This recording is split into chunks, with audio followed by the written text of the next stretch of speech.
folks. Good afternoon to you. So, I'm coming to you again because many of you already know, but my husband needs a kidney transplant. And his best chances at longevity with a kidney transplant would be to have a living donor. So I want to turn around so we can get some sun here. So I want to educate because there may be some ambiguity or some questions that you might have, right? So the first thing I think is important to note is that every individual is born, well, almost every individual is born with two kidneys. I was told of someone who had three. But most of us have two kidneys, and we can live long, healthy lives with just one. That's the first thing. The second thing is that being a donor, there are so many resources available to you to make sure that, one, you don't incur any costs.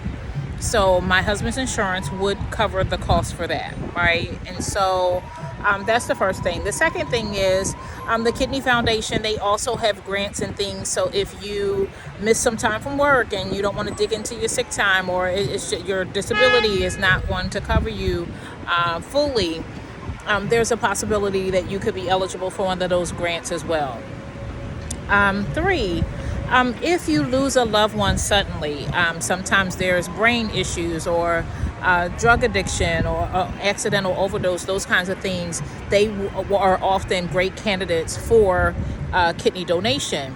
And so if it's an emergency situation where you're in the hospital and your loved one does not pull through and you're asked to make a decision, in order for my husband to benefit from you wanting to donate your loved one's organs, that my husband's name would have to be top of mind and listed on the paperwork that they have you sign releasing the loved one's organs.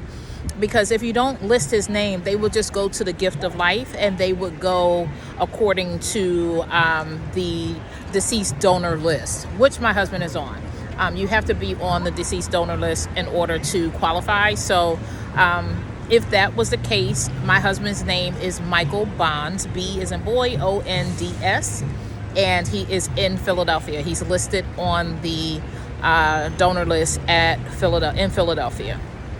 So that information would be key. The other thing is that there's some information that I think a lot of us, meaning Black people, are not aware of.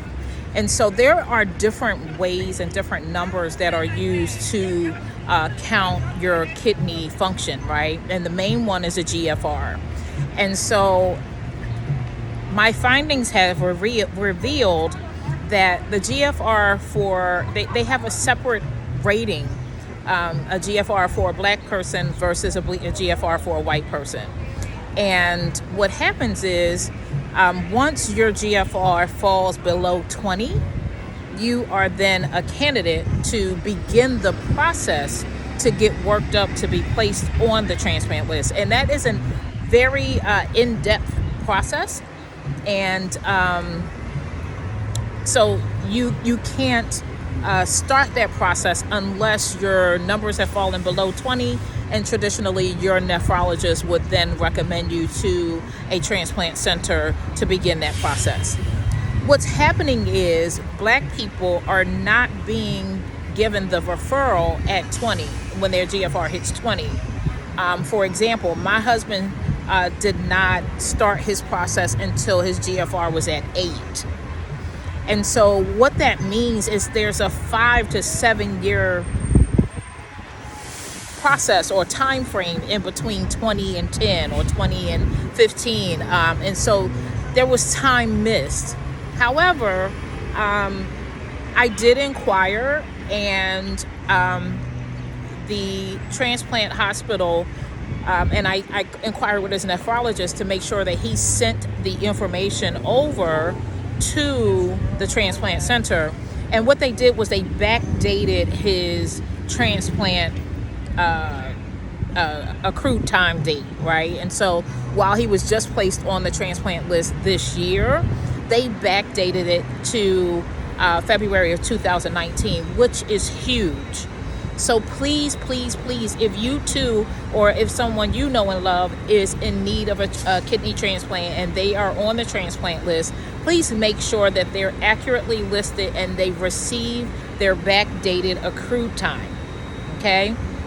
Because for me, this is not just about my husband. This is about any and everyone that needs a kidney. In fact, I have a good friend, and I just made contact with him again because we had lost contact with one another. But his name is Joseph Griffin, and he too needs a kidney transplant. And that leads me to my next point. Forgive me, y'all. This wind is blowing my hair everywhere. It feels like a wig. My next point is that you don't have to be an exact blood type match, right?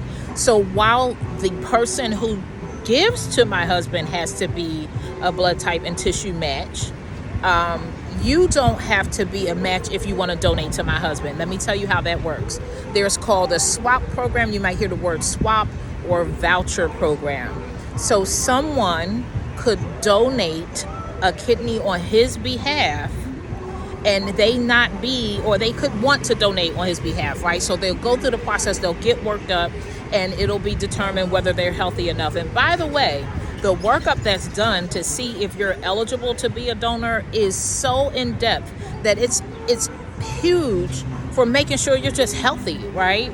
They're not going to allow you to donate if you are not in good health yourself. So you don't have to run the risk of giving your kidney and only being left with one and you have some problems. They make sure that you are at optimal kidney functioning level before a recommendation is made, right? And so you could swap, and with the swap program, the advantages of that are the surgeries can be planned, right? So you would donate a kidney on behalf of my husband, Michael Bonds, and there's another person who is not a match for their person, but they are a match for Michael Bonds, right? And so they do the tissue and the sampling matchups, and minimally what it does is it boosts your person up higher on the list. So if you donated on behalf of my husband, it's going to boost him up on the list. He's not going to have to wait years. He could get a kidney in days, right? And it's just a matter of scheduling it. The longevity of a living donor kidney is so far greater than the longevity of a deceased donor. So now just think about the reasons why, right? Living donors, they have blood functioning and there's blood circulating and all that good stuff. With a deceased donor, the kidney is removed and often placed on ice, and God forbid it has to be shipped or whatever, right? So there's some things that happen that that diminish the capacity. In fact, research has shown that some people after a kidney transplant, particularly with a deceased donor, may still need to have dialysis until the kidney kind of wakes up and gets to functioning, right? Whereas with a living donor, that's not usually the case. It usually is immediate, and I'm told that kidney transplants are some of the most successful. So what's most important is getting the word out. We don't want anyone to lose their life so my husband can live. The reality is, though, that death is a part of life. And so we all will likely encounter in the next years or however long, we're going to encounter someone who transitions, right? And if someone is young and healthy and they are organ donors, you can designate that their donation go to my husband. So that is just so important. And in those tough times when you're losing your loved one, your spirit is grieved. So you're not thinking about that. But sharing this message can help that be top of mind. It can help someone. Save the message so it can help someone. You can say, hey, I know someone who needs a kidney, or I heard of someone. You may not know us, but you may have a heart to help people, right? And so I'm praying that you will share this message so it can go far and wide and we can save my husband's life. Again, his insurance will cover everything. You don't have to be in Philadelphia. You could be anywhere in the country.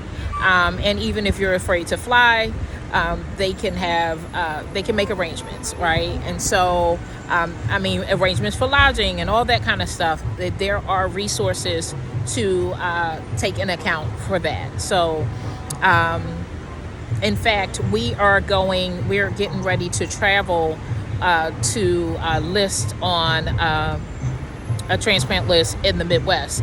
We learned that the Midwest has the most living donors in the country, or a high number of them, uptick in living donors, and so we want to tap into that as well. And so though there are costs, we still will have to absorb some costs. I'm hopeful that we won't have to do any fundraising, but please stay teed up if you're willing to help in that space. But we just want to keep my husband alive. And so there's no pride in me in doing these lives. I am a very prideful person, but more so I'm a private person. So and most of you know, on my socials, on my private socials, all you see is pictures of me and my husband and my daughter. But on my public social, on my Grown Folks Perspective page, there's some lunacy, right? And I've always been mama bear and protecting my daughter, number one, protecting my husband, number two, keeping our life private, right? And so to that end, I make it known, like, don't flirt with me. I don't need your hello gorgeous, because that's what my husband calls me, by the way. So I'm good. So everyone knows that I'm married. I just keep my personal life personal. I believe in that. I want to be rich, but I don't need to be famous. So Lord, do what you do. But that's another story for another day. If you're not already following me, please follow on all platforms at Grown Folks Perspectives. I have talks and dialogue around relationship building. Building relationships, vetting for relationship with dating. Stay tuned for the ebook. It's dropping soon on how to vet for dating and marriage. So thank you for your time. Thank you for your willingness to share.